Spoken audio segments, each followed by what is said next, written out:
Watchman అన్నా మా పిల్లకాయల్ని స్కూల్లో జాయిన్ చేపిద్దాం అనుకుంటున్నాము. చెప్పండమ్మా. లోపల చదువు బాగా చెప్తారా? బ్రహ్మాండంగా చెప్తారు. క్లాస్ రూమ్స్ ఫెసిలిటీస్ ఎక్సలెంట్ గా ఉంటాయి. మేడమ్స్ సూపర్ గా ఉంటారు.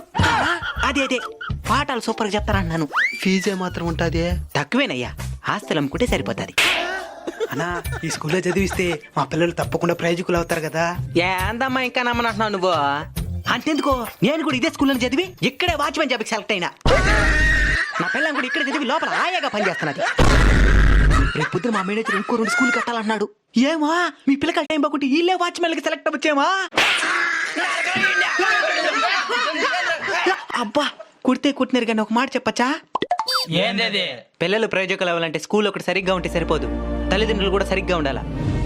చాలా మంది పిల్లలు ఇంట్లో భరించి లేకుండా స్కూల్లో జాయిన్ చెప్పి చేస్తున్నారు. స్కూల్లో నుంచి పిల్లకాయలు వచ్చింది వాళ్ళ మాకు సెల్ ఫోన్ కొట్టేదే, వీళ్ళు సీరియల్ చూసుకునేది.